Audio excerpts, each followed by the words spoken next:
마귀의 시험이 우리에게 주는 교훈이라는 제목을 가지고 누가복음 4장의 말씀을 함께 나누도록 하겠습니다. 누가복음 4장은 예수님께서 마귀에게 시험 받으시는 그 사건이 나오는 이제 대목인데, 우리가 그 예수님이 시험을 당했던 그 사건에 대해서는 너무나 잘 알고 있습니다. 그런데 우리가 알고 있는 예수님이 마귀에게 시험을 받으신 그 사건 안에 담겨져 있는 영적 의미들을 또 얼만큼 이해하는지에 대해서는 우리가 좀 생각해 볼 필요가 있습니다. 우리가 이 세상에서 살아가면서 받는 많은 시험들이 대부분 오늘 우리가 나누게 될 예수님이 마귀에게 받은 이 세 가지의 시험의 범주 안에 대부분이 다 포함되는 것들입니다. 그래서 마귀가 예수님을 시험할 때 예수님이 하나님의 말씀을 가지고 이제 마귀의 모든 시험들을 물리치셨는데, 예수님이 마귀에게 하셨던 그 답변들을 통해서 우리가 우리의 삶의 매 순간 수많은 사단의 이 마귀의 도전과 유혹이 있는데, 예수님의 답변을 우리가 잘 이해하고 깨닫게 된다면 이 땅에서 받는 우리가 수많은 마귀의 유혹과 시험으로부터 어떻게 우리가 승리할 수 있는지를 발견할 수 있게 되어집니다. 바로 이 예수님의 답변은 세상을 이기는 그러한 지혜를 우리에게 주시는 말씀이 되는 것입니다. 하나하나 우리가 살펴보면서 그 시험 안에 담겨져 있는 우리에게 주시는 말씀들을 한번 보도록 하겠습니다. 첫 번째 시험입니다. 3절을 한번 제가 누가복음 4장 3절을 한번 읽겠습니다. 마귀가 가로되 내가 만일 하나님의 아들이거든 이 돌들에게 명하여 떡덩이가 되게 하라. 자, 첫 번째 시험입니다. 이 첫 번째 시험은 바로 떡이 되게 하는 것입니다. 이것을 미국 사람들에게는 빵이라고 말할 수 있고, 또 우리 한국 사람들에게는 밥이라고 말할 수 있는 것입니다. 사단의 첫 번째 시험 무엇입니까? 바로 먹는 것에 대한 시험입니다. 이것을 좀 더 확대해서 이야기한다면 먹고 사는 것에 대한 시험으로 사단이, 마귀가 제일 먼저 예수님을 시험하셨고 또 우리를 시험하게 된다라는 것입니다. 이 떡의 시험은, 먹고 사는 것에 대한 시험은 가장 첫 번째 오는 흔한 시험이기도 하지만 또 끊임없이 우리를 유혹하고 찾아오게 되는 그러한 반복되는 시험이기도 합니다. 예수님의 답변을 한번 보도록 하겠습니다. 4절에 예수께서 대답하시되 기록하기를 사람이 떡으로만 살 것이 아니라 하였느니라. 자, 이게 예수님의 답변입니다. 떡으로만 사는 것이 아니다. 그럼 뭐죠? 떡 말고 뭐 라면도 먹어야 되고 커피도 마셔야 된다는 얘기입니까? 그런 게 아니라 이 동일한 본문을 마태복음에서도 기록하고 있는데, 마태복음에서는 사람이 떡으로만 사는 것이 아니라 하나님의 입에서 나오는 모든 말씀으로 사는 것이다 라고 마태복음에서는 그렇게 이야기하고 있습니다. 예수님이 이것을 신명기의 말씀을 이제 인용하신 건데, 보다 구체적으로 이 하나님의 입에서 나오는 말씀으로 산다는 것이 무엇인지를 좀 보도록 하겠습니다. 떡이 필요한 것은 뭐 당연히 우리의 육신이 되겠죠. 네, 하나님의 말씀이 필요한 것은 우리의 영을 이야기하는 것입니다. 우리는 육의 존재일 뿐만 아니라 또한 영적인 존재이죠. 그래서 떡으로만 살 수 있는 것이 아니라 하나님의 말씀으로 살아야 되는데, 거기에 담겨져 있는 말씀을 신명기를 통해서 우리가 좀 더 분별해 보도록 하겠습니다. 신명기 8장 말씀을 보겠습니다. 예수님이 첫 번째 마귀의 시험을 신명기 8장의 말씀을 가지고 이 말씀을 인용하시면서 마귀를 대적하셨던 것입니다. 신명기 8장 1절 제가 읽겠습니다. 내가 오늘날 명하는 그 모든 명령을 너희는 지켜 행하라. 그리하면 너희가 살고 번성하고 여호와께서 너희 열조에게 맹세하신 땅에 들어가서 그것을 얻으리라. 내 하나님 여호와께서 이 40년 동안의 너로 광야의 길을 걷게 하신 것을 기억하라. 이는 너를 낮추시며 너를 시험하사 내 마음이 어떠한지 그 명령을 지키는지 아니 지키는지 알려 하심이라. 너를 낮추시며 너로 줄이게 하시며 또 너도 알지 못하며 내 열조도 알지 못하던 만나를 내게 먹이신 것은 사람이 떡으로만 사는 것이 아니요 여호와의 입에서 나오는 모든 말씀으로 사는 줄을 너로 알게 하려 하심이니라. 아멘.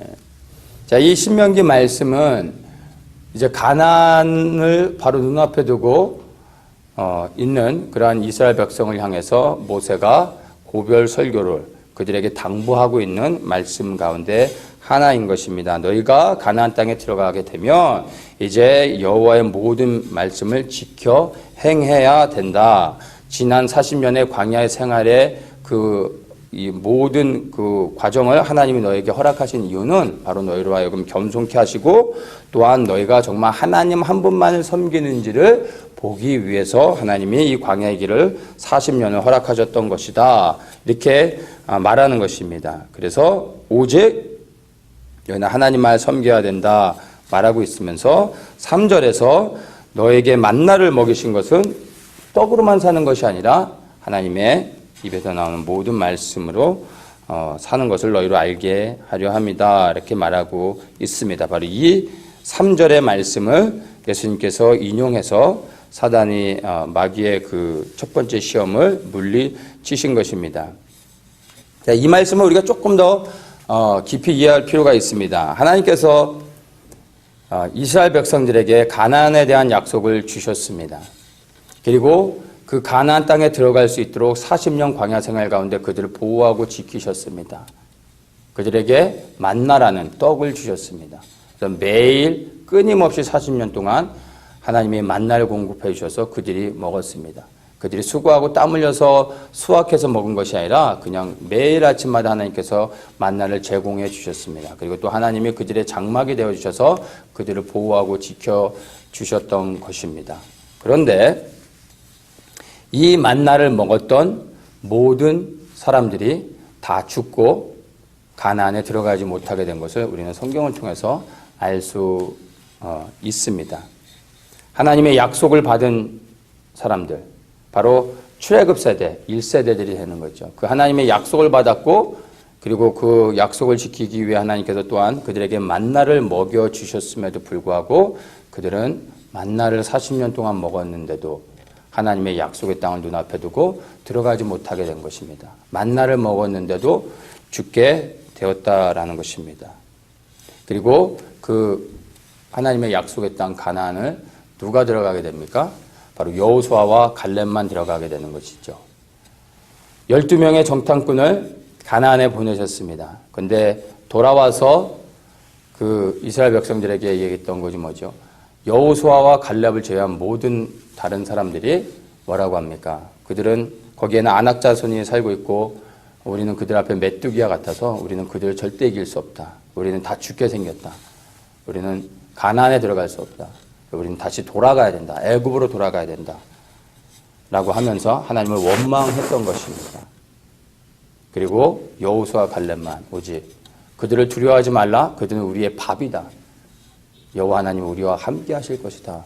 라고 하면서 백성들을 독려했습니다. 그러나 모든 백성들이 여호수아 갈렙을 따랐던 것이 아니라 다른 10명의 사람들의 하나님을 내려놓고 하나님을 불신했던 그 사람들의 말을 따랐던 것입니다. 그리하여 그 1세대 모든 애굽에서 나왔던 그리고 하나님의 약속을 받았고 만나를 먹어서 40년 동안 광야 생활 가운데 살아왔었던 그 이스라엘 백성들이 다 죽었던 것입니다. 만나를 먹었음에도 불구하고 가나안에 들어가지 못했던 것입니다.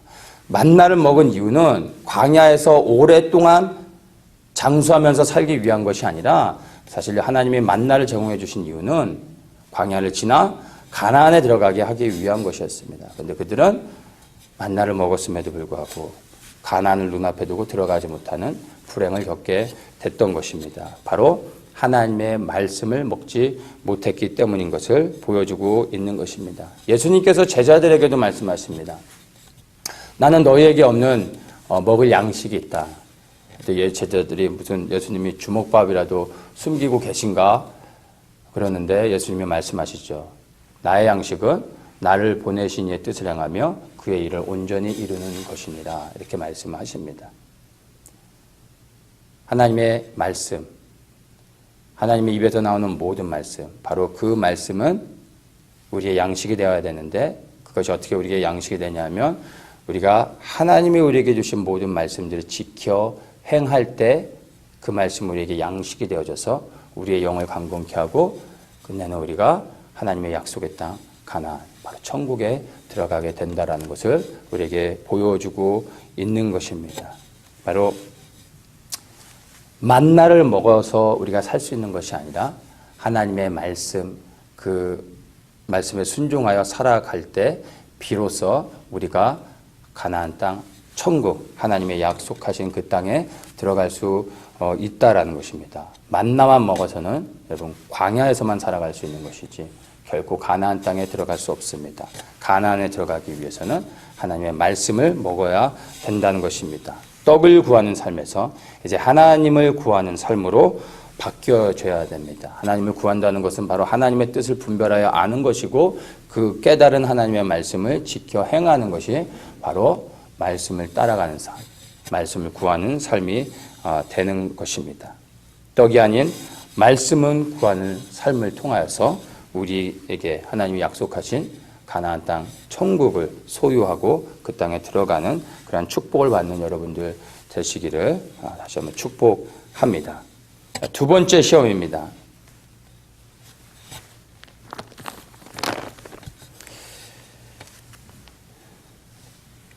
(5절을) 한번 보겠습니다. 마귀가 또 예수를 이끌고 올라가서 순식간에 천하만국을 보이며 가로되 이 모든 권세와 그 영광을 내가 내게 주리라.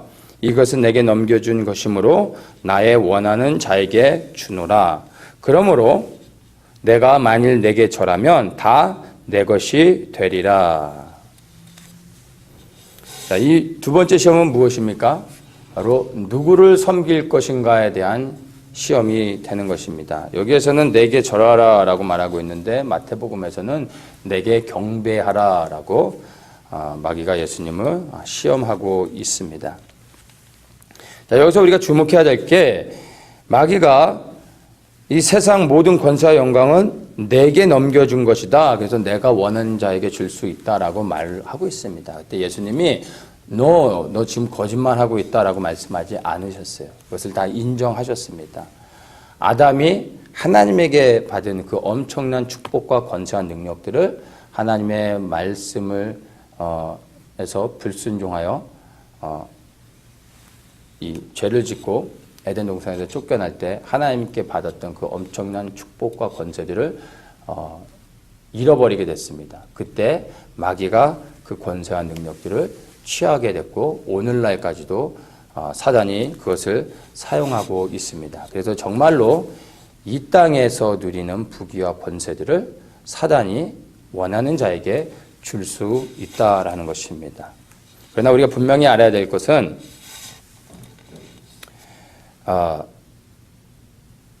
마귀는 끊임없이 우리에게 이 세상의 권세와 영광을 가지고 우리를 유혹한다라는 것입니다.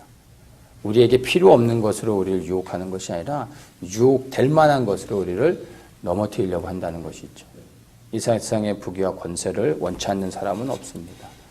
우리가 원하고 필요한 것들로 우리를 유혹한다라는 것입니다. 그리고 정말로 마귀를 섬길 때 마귀가 그가 가진 권세와 능력들을 그를 경배하는 자에게 주고 이 땅에서 그러한 권세와 능력을 가지고 살아갈 수 있게 해준다라는 것입니다. 그러나 우리가 또한 분명히 알아야 될 것은 이 땅에서 마귀가 주는 권세와 능력을 가지고 부유하게 살아가고 높아진 자리에서 많은 것을 누리며 살 수 있다 할지라도 그 끝은 반드시 심판을 받는다라는 것입니다. 마귀는 영원한 불못에 들어가기로 작정되어진 이미 심판을 받은 자인 것입니다. 그러나 마귀에게 속한 자들, 마귀에게 속했다라는 것은 마귀에게 경배한다라는 것은 바로 마귀에게 나의 영혼을 팔은 자들이라고 말할 수 있습니다. 마귀와 마귀에게 속한 모든 자들이 마지막 하나님의 심판 앞에서 영원한 불못에 들어가게 될 때 이 땅에서 마귀에게 경배하고 마귀를 섬겨서 잠깐 이 세상의 일락을 누렸던 모든 자들은 마귀와 함께 영원한 불못에서 고통을 받게 된다는 것을 또한 우리가 분명히 인식해야 됩니다. 그래서 이 땅에서 악인들이 받는 축복들, 악을 행하면서도 이 땅에서 잘 살고 번성하고 아무런 문제가 없는 것처럼 보인다 할지라도 우리가 그걸로 인하여 원망하거나 우리가 낙심하거나 두려워할 필요가 없다라는 것입니다. 왜냐하면 그것이 끝이 아니라는 겁니다. 끝은 반드시 오고 그 끝에 하나님은 반드시 심판하신다라는 것입니다. 그때 바로 마귀에게 속한 모든 자들이 영원한 불목 지옥에 들어가게 된다라는 것입니다. 그래서 이 세상에서 악인들이 누리는 형통을 부러워할 필요가 없습니다. 이 땅에서 누리는 것들은 영원에 비교한다면 아주 잠깐, 순간에 지나지 않습니다. 그리고 그 끝은 반드시 심판받는다는 것을 우리가 알아야 되는 것입니다. 예수님께서 이 두 번째, 나에게 경배하라라고 하는 마귀의 유혹, 시험을 이제 하나님의 말씀을 가지고 물리치십니다. 바로 신명기 6장 말씀을 인용하신 겁니다. 여기서 예수님이 뭐라고 말씀하십니까? 8절에 먼저 예수께서 대답하여 가라사대 기록하기를 주 너의 하나님께 경배하고 다만 그를 섬기라. 하나님께만 경배하고 그를 섬기라 이렇게 말씀하고 계십니다. 이 말씀을 신명기 6장 말씀을 인용했는데요. 신명기 6장 한번 보도록 하겠습니다. 신명기 6장의 12절부터 제가 한번 읽겠습니다. 너는 조심하여 너를 애굽 땅 종되었던 집에서 인도하여 내신 여호와를 잊지 말고 내 하나님 여호와를 경외하며 섬기며 그 이름으로 맹세할 것이니라. 너희는 다른 신들 곧 내 사면에 있는 백성의 신들을 쫓지 말라. 자, 여기서 우리가 예수님이 하셨던 답변 가운데서 조금 더 구체적으로 이해해야 될 부분이 있습니다. 하나님 한 분만을 경외하며 섬기라라고 말씀하고 계신데 왜 그분만을 섬겨야 되는지에 대해서 12절에서 분명하게 언급하고 있습니다. 그것은 너를 애굽 땅 종되었던 집에서 인도하여 내었기 때문이다 라고 말씀해 주고 계십니다. 이스라엘의 모든 백성들은 하나님께서 그 능하신 손으로 그들을 애굽의 바로의 권세 아래서부터 구원해 내신 것을 다 목도했습니다. 그래서 어느 누구도 하나님이 그들을 구원해 내셨다는 것에 대해서 불신하거나 아니면 그것을 부인하는 사람은 없었습니다. 문제는 뭐냐면 그들이 그것을 부인하는 것이 아니라 잊어버린다라는 것입니다. 12절에서 뭐라고 말하죠? 바로 너를 애굽 땅 종되었던 집에서 인도하여 내신 여호와를 잊지 말고 이렇게 말씀하고 계십니다. 너희를 애굽 땅에서 구원하신 여호와를 믿어라라고 말씀하고 계신 게 아니라 잊지 말라고 말씀하고 계신다는 겁니다. 이스라엘 백성들이 이것을 믿지 않았던 것이 아니라 이들이 문제가 잊어먹었다는 것이에요.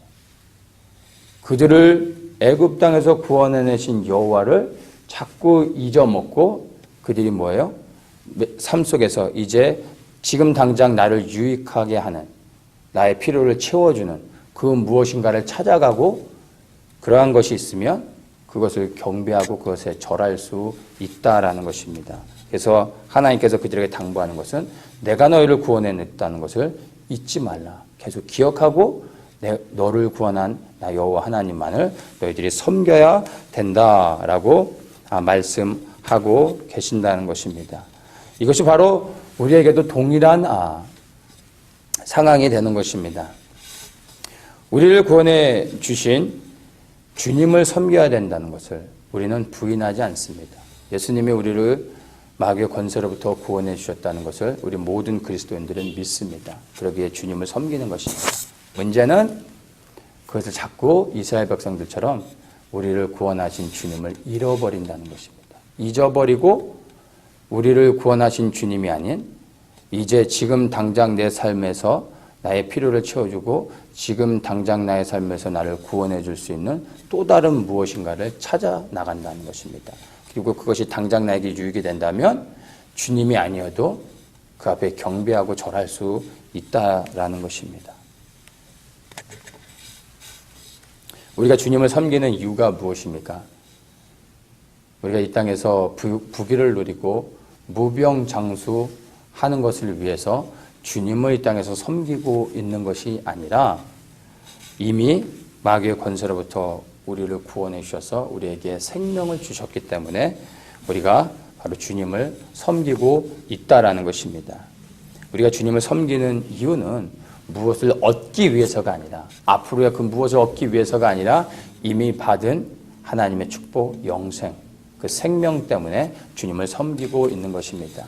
우리가 주님을 믿음으로 구원을 받기 위해 주님을 믿는 것이 아니라 이미 구원을 받았기 때문에 주님을 믿는 것입니다. 우리가 주님을 예수 그리스도께서 십자가에 못 박혀 죽으심으로 우리의 죄가 사해 주셨다는 것을 믿을 때 이미 사실 우리는 구원을 받았습니다. 그리고 이제 그 구원을 받은 사람들이 바로 이제 그 구원의 감격을 가지고 주님을 섬겨가는 것입니다. 또한 예수님께서 죽으셨을 뿐만 아니라 3일 만에 무덤에서 다시 부활하셨다는 것을 믿을 때 그 부활하신 주님이 우리의 주인이 되어져서 우리의 믿음을 지켜가며 살아갈 수 있도록 우리와 함께 하십니다. 그리고 그 끝날에는 우리가 하나님으로부터 영원한 구원의 완성을 이루게 되는 것입니다. 그리고 또 이 땅에서 받은 구원을 우리가 주님을 섬김을 통해서 구원을 지켜가고 이루어가는 것이라고 말할 수 있는 것입니다.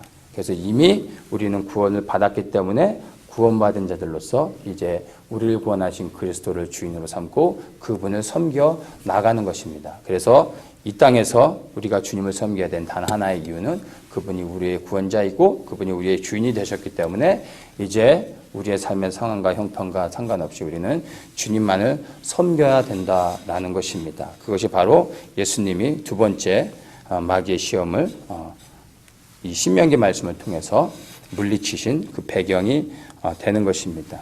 끝까지 믿음을 지키며 주님만을 예배하고 섬기는 자들은 그 끝날에 반드시 천국에 들어가게 된다라는 것입니다. 이 땅에서 잠깐의 유익이나 우리가 원하는 것들을 위해서 예수님이 아닌 다른 것을 구하고 다른 것을 섬기는 것이 아니라 변함없이 우리를 구원하신 그 주님 한 분만을 섬기며 나아가야 된다라는 것입니다. 그렇게 오직 우리를 구원하신 예수 그리스도만 섬기고 그분 앞에서 우리의 믿음을 지키며 살다가 정말 마지막 그리스도의 심판대 앞에서 정말로 우편으로 갈림을 받아서 영원한 생명을 얻는 그러한 축복을 받는 우리 모든 분들 되시기를 축복합니다. 자, 세 번째 시험입니다.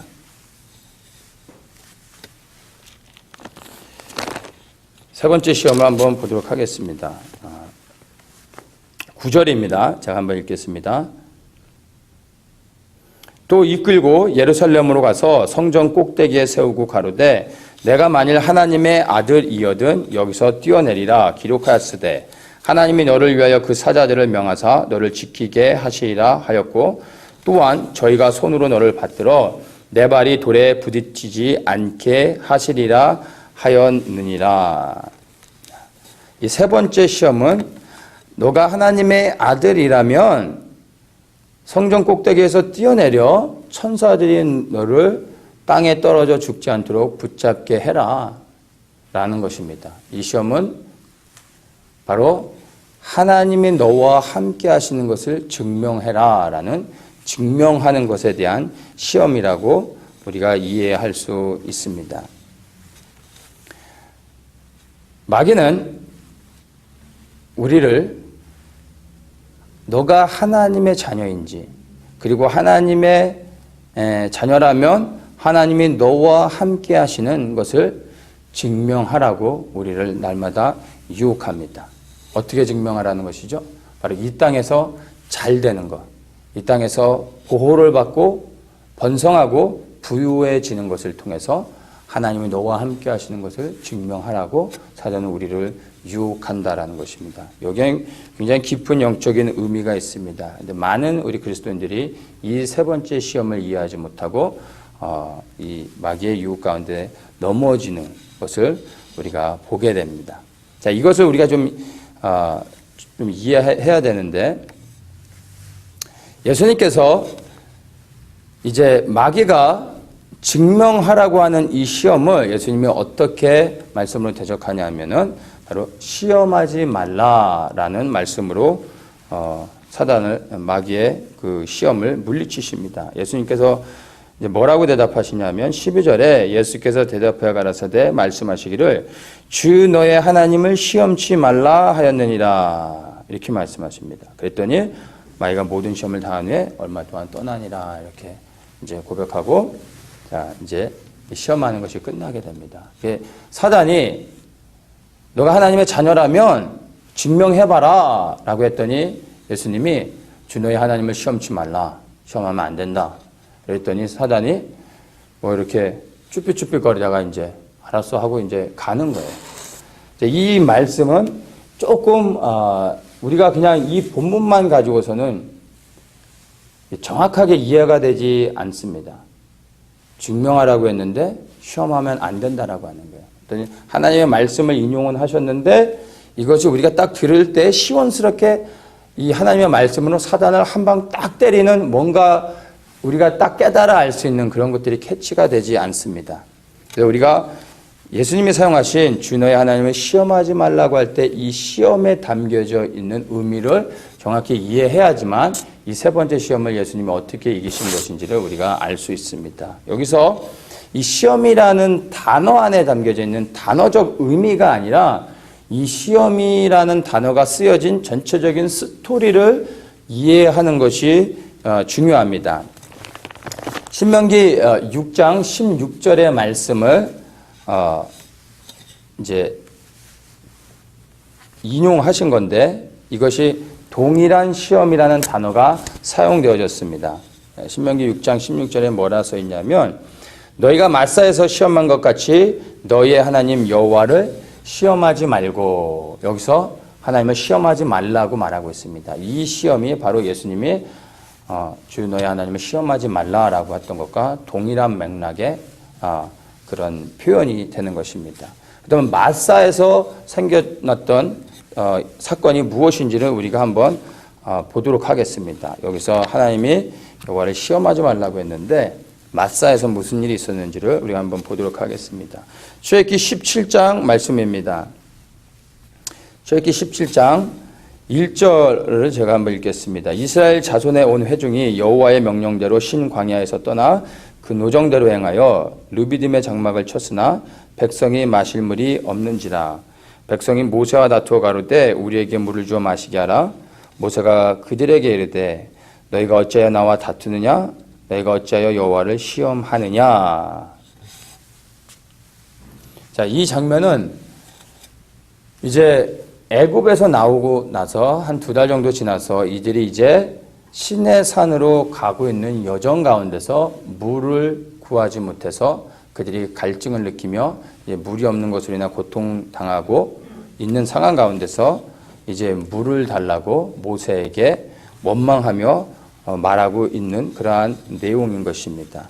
3절에 보면 거기서 백성이 물에 가라매 그들이 모세를 대하여 원망하여 가로되 당신이 어찌하여 우리를 애굽에서 인도하여 내어서 우리와 우리 자녀와 우리 생축으로 목말라 죽게 하느냐라고 원망하고 있습니다. 그래서 모세를 향하여서 원망하며 다투는 것을 가지고 뭐라고 하죠? 7절에 보면 그가 그곳 이름을 마사라 또는 무리바라 불렀으니 이는 이스라엘 자손이 다퉜으며 또는 그들이 여호와를 시험하여 이르기를 여호와께서 우리 중에 계신가 아닌가 하였음이니라, 이렇게 말하는 것입니다. 그래서 이 지역을 무리바라고 할 때는 이스라엘 백성들이 모세와 물이 없는 것으로 인하여 다퉜다라고 할 때 무리바라고 하는 것이고, 마사라고 할 때는 이스라엘 백성이 물이 없는 것으로 인하여 하나님을 시험했다라고 할 때는 마사라고 하는 것입니다. 근데 하나님을 시험한 게 뭐라고요? 7절에 보면 여호와께서 우리 중에 계신가 아닌가, 바로 이것이 마사, 여호와를 시험한 것이라고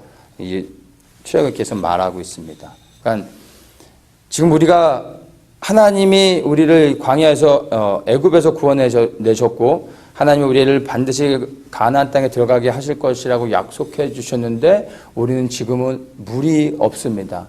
하나님께서 정말 우리를 구원해내셨고 우리와 지금 이 광야 가운데 함께하고 계신 게 맞습니까? 만약 그것이 사실이라면 우리와 지금 함께하고 계신 것이 사실이라면 우리에게 물을 주십시오. 만약 물을 주시지 않으면 하나님은 우리의 구원자가 아니고 우리와 더 이상 함께 하시는 분도 아니고 우리를 가나안 땅에 들어가게 하실 분도 아닌 것입니다. 라고 이들이 지금 하나님을 시험하고 있는 것입니다. 이것을 마사라고 하는 것이고 하나님이 이 시험을 여기서 당한 이 시험을 하나님이 말씀하시는 것이 마사에서 시험한 것 같이 시험하지 말라라고 하나님께서 말씀하고 계신 것입니다. 이러한 시험의 이면에는 바로 하나님에 대한 불신 그리고 하나님에 대한 원망이 깔려져 있습니다.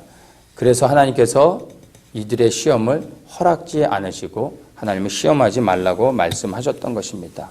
왜냐하면 그들이 물을 구했던 동기가 이 광야 가운데 하나님이 정말 우리와 함께하고 계시는지를 보기 위한 하나의 확증적인 사건으로 그들이 물을 구했던 것이 아니라 단지 당장에 먹을 물이 없어서 그들이 죽게 돼서 살기 위해서 물을 구했던 것입니다. 그리고 물을 구하는 것을 통해 하나님이 우리와 함께 하시는 것을 증명하라라고 요구했던 것입니다. 그래서 이 하나님을 증명하는 이 사건은 사실 하나님의 영광을 위한 것이 아니라 우리의 필요, 자기들의 살기 위해서 물을 구했다라는 것입니다. 그래서 나의 필요를 위해 하나님을 증명하려고 했던 것, 바로 그 시험을 하나님이 허락지 않으셨다라는 것입니다. 하나님이 기뻐하지 않으시는 것입니다. 오늘날 많은 그리스도인들이 동일한 방법으로 하나님을 시험하려고 하고 있고 또 하나님을 이렇게 시험하고 있습니다. 그것이 우리의 삶에 그리스도인들의 그 삶의 현장 가운데서 우리가 사실 너무나 많은 것들을 보게 됩니다. 우리는 우리의 삶에서 누리는 많은 축복들을 통해서 하나님을 증명하려고 합니다. 그리고 증명하라는 도전을 또한 받습니다. 그리고 그러한 어떤 자기의 삶에서 받은 축복을 통해 하나님을 증명하는 그러한 일들을 우리가 많이 봅니다. 그것을 간증이라고 말하죠. 우리가 받는 이 땅에서 풍요로운 축복을 통해서 우리는 하나님을 간증하려고 합니다. 하나님이 때로는 이러한 간증들을 사용하십니다. 이것이 잘못된 것은 아닙니다. 많은 사람들의 간증을 우리가 듣죠. 보통 듣는 간증이 뭡니까? 내가 원하지 않는 사고를 당했는데 하나님께서 그 사고로부터 나를 회복시켜 주시고 갑작스럽게 당한 어떤 재정적인 위기로 인해서 모든 것을 잃어버렸는데 하나님이 또 나를 축복해 주셔서 내가 다시 비즈니스가 잘 돼서 부자가 되고 내가 암이 걸려서 죽게 생겼는데 하나님께 기도했더니 하나님이 암을 깨끗이 치유해 주셔서 내가 다시 건강하게 됐다면 이러한 스토리들 우리가 흔히 일반적으로 많이 듣는 간증들인 것입니다. 물론 이 간증들이 귀합니다. 이러한 간증들을 통해서 하나님께서 이 간증을 사용하시고 또 믿지 않는 자들이 이러한 간증을 통해 하나님을 만나는 계기를 삼으시고 또 구원을 얻기까지도 하나님께서 이러한 간증들을 사용하시는 것은 사실입니다. 그런데 이러한 간증이 다는 아니라는 것입니다. 왜냐하면 이러한 간증을 통해 하나님을 찬양하는 것은요, 우리 믿는 그리스도인들 뿐만이 아니라 믿지 않는, 다른 모든 종교인들, 세상의 모든 종교인들도 다 똑같이 할 수 있는 것이라는 것입니다. 절에 다니는 사람이 부처에게 1만 번의 절을 했더니 그에게 엄청난 부자가 되게 했어요. 정말로 부자가 됐어요. 그러면 그 사람도 부처에게 감사하겠죠. 어떤 신을 믿든 내가 믿는 신에게 절하고 경배하고 그 신을 잘 섬겼더니 복을 받았어요. 그러면 누구나 모든 종교인이 동일하게 자기가 믿는 신에게 고백하고 찬양하며 간증하고 높일 수 있는 것입니다. 이것은 그리스도인들뿐만 아니라 모든 종교인들이 다 할 수 있다라는 것입니다. 우리 그리스도인들도 그래서 이 고백을 하죠. 주님, 내가 지금 병에 들렸는데 내 이 병에서 반드시 나야 됩니다.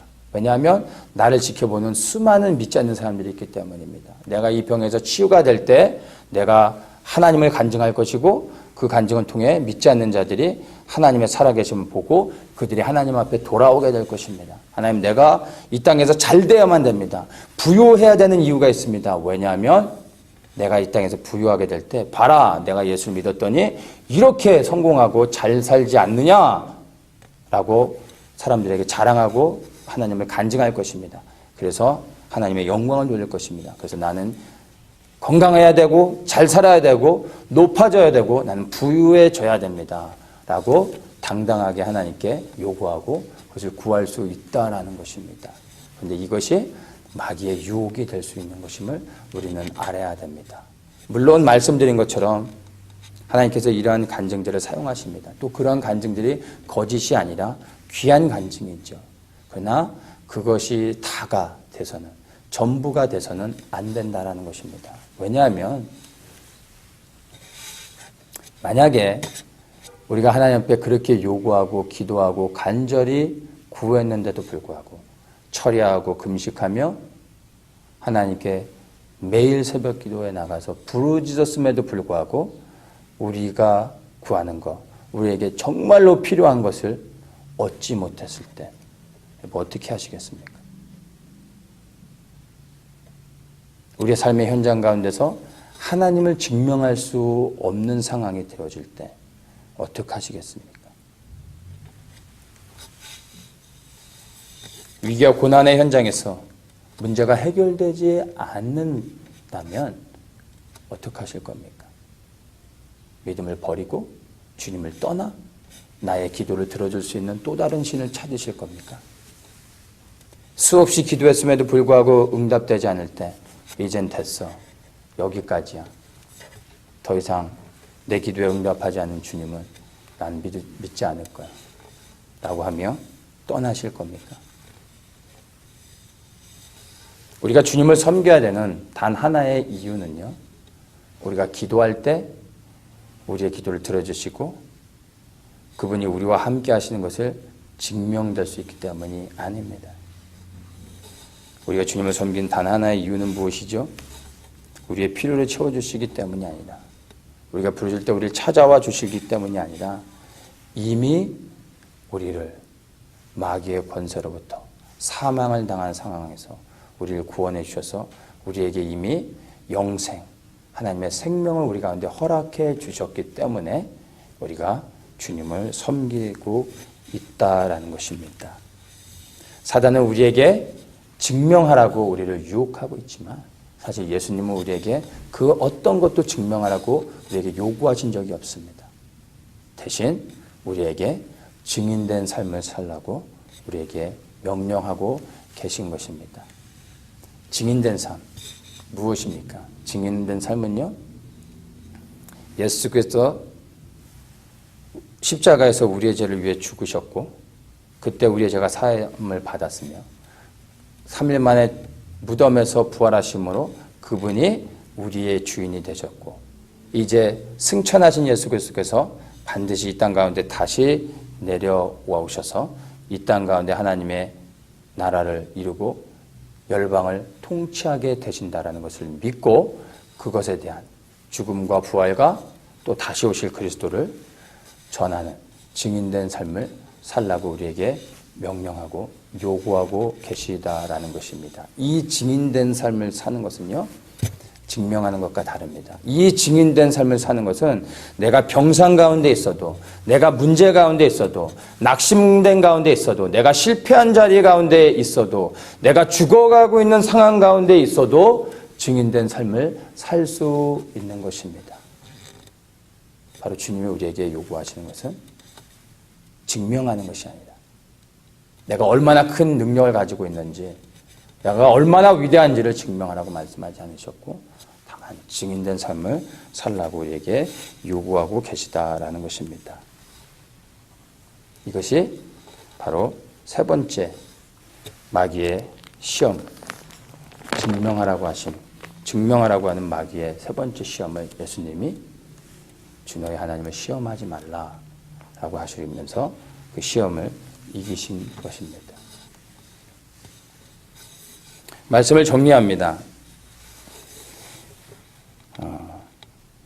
주님이 마귀에게 당한 세 가지의 시험이 우리에게 주는 교훈. 첫 번째 시험, 떡을 구하는 삶이 아니라 말씀을 구하는 삶을 살아야 됩니다. 그 말씀이 우리를 하나님의 나라, 천국에 들어가게 할 수 있습니다. 만나만 먹어서는요, 절대로 천국에 들어갈 수 없습니다. 먹어도 광야에서만 살아갈 수 있는 것입니다. 하나님의 말씀을 먹고 천국에 들어가시는 여러분들 되시길 축복합니다. 두 번째, 우리에게 주는 교훈입니다. 세상의 권세와 영광을 쫓지 말고 바로 주님만을 따르는 삶을 살아야 된다는 것입니다. 우리가 이 땅에서 살아가는 이유와 존재의 목적은요, 세상 사람들이 찾고 원하는 부귀와 영화, 이 땅에서의 행복이 아니라 이미 받은 구원으로 인하여 감사하며 이제 주님의 속한 자가 되어져서 하나님 한 분만을, 우리를 구원하신 하나님 한 분만을 섬기며 그분을 위해 살아가는 것입니다. 그것이 바로 구원받은 자에게 하나님이 요구하시는 것입니다. 세상에 일락을 쫓는 것이 아니라 주님만을, 우리를 구원하신 주님만을 따르고 그분을 섬기는 삶을 사시기 바랍니다. 세 번째 시험, 바로 어떠한 상황과 환경 가운데서도 하나님을 증명하려고 하는 것이 아니라 바로 그 모든 상황과 형편 가운데서 그리스도의 증인된 삶으로서 그리스도를 높이며 내가 원치 않는 현장 가운데서 아무런 문제가 해결되지 않고 변화가 없을지라도 여전히 주님을 신뢰하며 주님으로 기뻐하며 주님께 감사하며 그분께 오직 하나님 한 분 한 분에게만 영광을 돌리는 삶을 살아가는 것, 바로 그것이 하나님이 기뻐하시는 삶이며 또한 이 예수님이 당한 시험을 통해 우리에게 주시는 하나님의 지혜가 되는 것입니다. 바로 이렇게 살아가는 삶을 통해서 이 땅에서 우리가 앞으로 당하게 될 수많은 시험 가운데서 승리하시는 여러분들 되시기를 원합니다. 이 마지막에 13절에 보면 마귀가 모든 시험을 다한 후에 얼마 동안 떠나니라 이렇게 말합니다. 하나님이신 예수님도 시험을 당하셨습니다. 이 시험을 다 이기셨더니 마귀가 떠났는데 영원히 떠난 게 아니고요, 얼마 동안 떠났다라고 말합니다. 예수님을 시험하고 유혹하려고 왔다가 지고 돌아갑니다. 그러나 이 말은 곧 다시 예수님을 시험하러 온다라는 얘기입니다. 하나님이신 예수님도 시험을, 이 세 가지의 시험을 당했을 뿐만 아니라 성경엔 기록되지 않지만 이 마귀는 끊임없이 기회를 찾아 예수님을 시험하였습니다. 그렇다면 하나님이신 예수님도 시험을 받으셨다면 우리는 어떨까요? 우리는 매 순간 가운데 사단이 끊임없이 우리를 시험하고 유혹하며 우리를 하나님으로부터 멀어지게 하려고 할 것입니다.